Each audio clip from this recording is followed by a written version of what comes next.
안녕하세요. 스스로 삶의 주인이 되다의 주인입니다. 이번 시간은 타인의 박수보다 무서운 것은 나의 시선이다에 대하여 이야기해 보도록 하겠습니다. 여러분, 우리는 참 오랫동안 남이 바라보는 나를 연기하며 살아왔습니다. 남들에게 잘 사는 것처럼 보이기 위해 높은 학위와 지위를 얻기 위해 때로는 편법과 위조가 난무하는 세상 속에 자신을 던지기도 합니다. 하지만 묻고 싶습니다. 타인의 박수갈채가 쏟아지는 그 순간 정작 당신의 내면은 행복했습니까? 나가 빠진 인생은 아무리 화려해도 빈 껍데기에 불과합니다.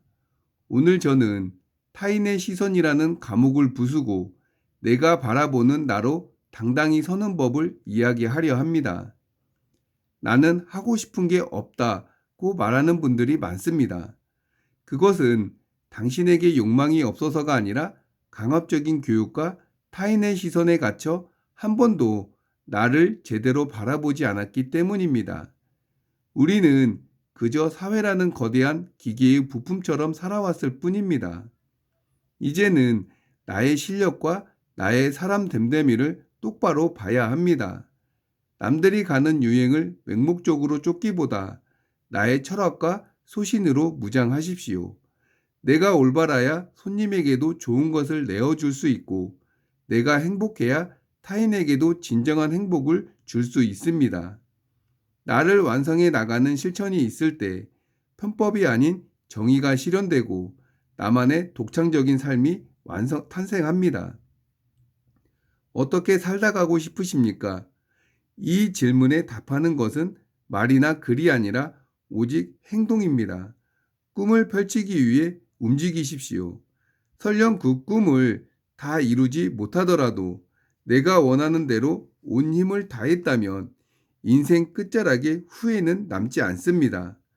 남의 시선을 의식해 멈춰 서 있는 것은 인생에 대한 직무유기입니다. 정정당당하게 나를 대하고 내면이 추구하는 진정한 가치를 향해 나아가십시오. 행동하지 않는 철학은 공연불에 불과합니다. 당신이 원하는 삶을 살기 위해 지금 당장 결단하고 움직여야 합니다. 남의 시선에 흔들리지 않는 삶에 대해 공자께서는 이렇게 말씀하셨습니다. 고지학자 위기, 금지학자 위인. 옛날에 공부하는 이들은 자기 수양을 위해 공부했지만 오늘날의 사람들은 남에게 보여주기 위해 공부한다는 뜻입니다. 남이 나를 알아주느냐 아니냐는 중요하지 않습니다. 공자께서는 불안인지 불기지, 환기무능야라 하셨습니다. 남이 나를 알아주지 않음을 걱정하지 말고 나에게 실력이 없음을 걱정하십시오. 내가 나를 바라볼 때 부끄러움이 없는 위기지약의 태도를 가질 때 비로소 세상의 평가로부터 자유로운 군자의 풍모가 나타나는 법입니다. 타인의 채점표를 찢어버리고 당신만의 기준을 세우십시오. 거울 속의 나에게 너는 오늘 너답게 살았는가? 라고 정직하게 물으며 유행에 흔들리지 않는 나만의 철학으로 무장하며 생각만 하지 말고 당신의 꿈을 향해 단 한 걸음이라도 내디디십시오. 실패보다 무서운 것은 남의 눈치를 보느라 아무것도 하지 않는 것입니다. 여러분, 타인의 박수는 순간이지만 당신의 자존감은 영원합니다. 당신은 오늘 남의 박수를 기다렸습니까? 아니면 스스로에게 박수를 보냈습니까? 내가 나를 바라보는 시선이 곧 당신의 운명입니다. 원두가 제 몸을 태워 고유한 향을 완성하듯 여러분도 타인의 시선이 아닌 당신만의 뜨거운 열정으로 가장 나다운 인생을 완성하시길 바랍니다. 그럼 손자병법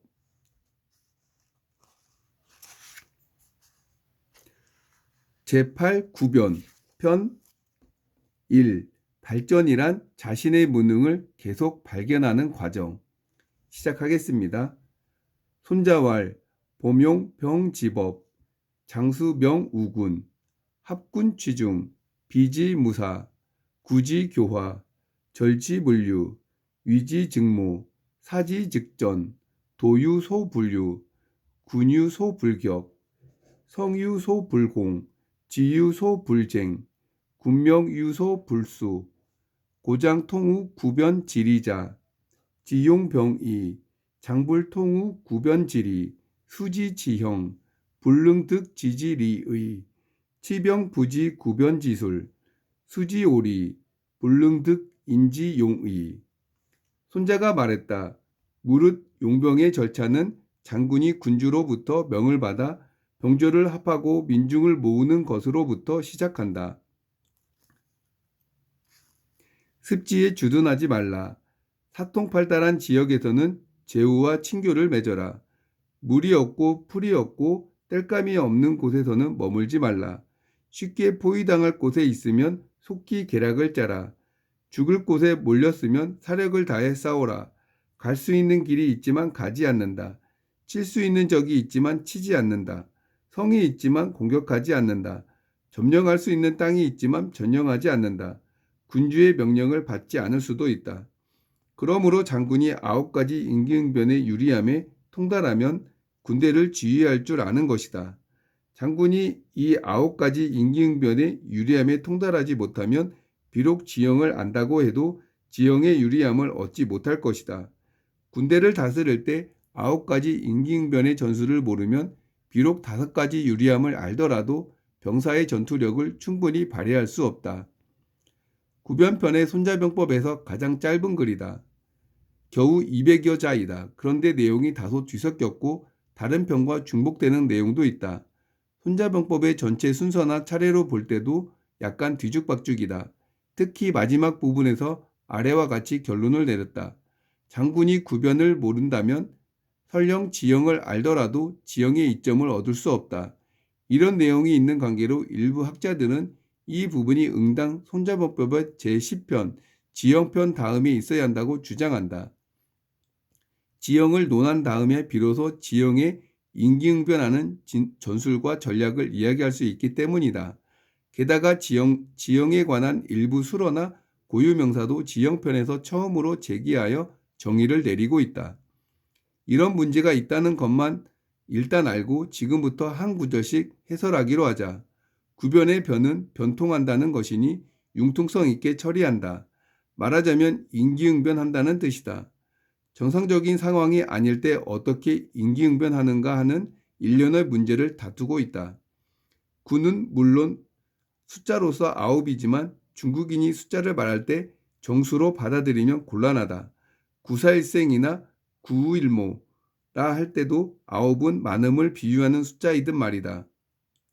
그러므로 구변이란 임기응변해야 할 여러 가지 상황이다. 그런데 조조의 해설이 묘하다. 일반적인 용병수를 융통성 있게 바꿔야 할 상황이 있는데 9가지 작전 방법으로 정리된다. 조조는 9가지 상황이라고 명확히 규정했다. 조조가 이렇게 말하자 문제가 생겼다. 이리저리 아무리 헤아려 봐도 9이 아니기 때문이다. 1. 습지에 주둔하지 말라. 2. 사통팔달한 지역에서는 제후와 친교를 맺어라. 3. 물이 없고 풀이 없고 땔감이 없는 곳에는 머물지 말라. 4. 쉽게 포위당할 곳에 있으면 속히 계략을 짜라. 5. 죽을 곳에 몰렸으면 사력을 다해 싸워라. 6. 갈 수 있는 길이 있지만 가지 않는다. 7. 칠 수 있는 적이 있지만 치지 않는다. 8. 적이 있지만 공격하지 않는다. 9. 점령할 수 있는 땅이 있지만 전령하지 않는다. 10. 군주의 명령을 받지 않을 수도 있다. 하나씩 숫자를 붙여 정확히 세어보니 10개이다. 따라서 일부 학자는 앞에 9개가 구변이고 마지막 10번째는 전체를 총괄하여 결론을 내린 것이라 해설하기도 한다. 손자병법은 워낙 유명한 고전이라 위와 같은 문제를 놓고 갑론을박하는 문쟁이 수두룩하다. 나는 이런 문제에 그다지 개의치 않는다. 9개인지 10개인지 확정하는 것이 손자병법의 사상을 이해하는 데 무슨 영향이 있는가? 영향이 전혀 없을 수는 없겠지만 전체적으로 보면 지극히 사소한 문제에 불과하다. 이런 문제를 붙잡고 늘어지기 시작하면 평생을 연구해도 끝이 안 보인다. 이런 문제는 의미가 있든 없든 이른바 논문을 써야만 하는 학자나 전문가들에게 맡기도록 하자. 우리는 손자병법을 배우려는 게 목적이니 그런 문제를 천착해봐야 우리의 사상이나 내공 증진에 별 도움이 안 된다. 군쟁편 다음에 구변편이 나오면 이유에 대해 장애는 이렇게 해설했다. 변이란 일반적인 방법에 구애받지 않고 임기응변하는 것이니 상황에 알맞게 행동함을 가리킨다. 무릇 적과 승리를 다투려면 반드시 9가지 지형의 임기응변을 알아야 하므로 군쟁편 다음에 구변편이 나온다. 당신이 병법을 모른다면 교전할 수 없다. 그런데 당신이 병법대로만 교전하면 패한다. 당신은 9가지 지형상의 임기응변을 몰랐기 때문이다. 그러므로 병법을 알고 병법을 응용하고 병법에 임기응변할 수 있는 이른바 능력이 있어야 한다. 이런 능력을 어떻게 정의해야 좋을까? 글쎄, 잘 모르겠다. 그것은 아마 유능한 사람만이 알 것이다. 그런데 유능한 사람은 시간이 흐르면 자기가 이제 무능하다는 것을 발견하게 된다. 자신의 무능을 발견할 때마다 한 단계 더 발전할 것이다.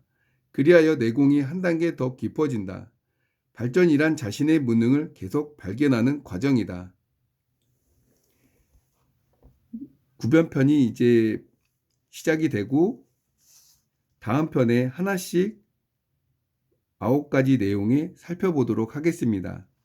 그럼 저는 다음 시간에 뵙겠습니다. 감사합니다.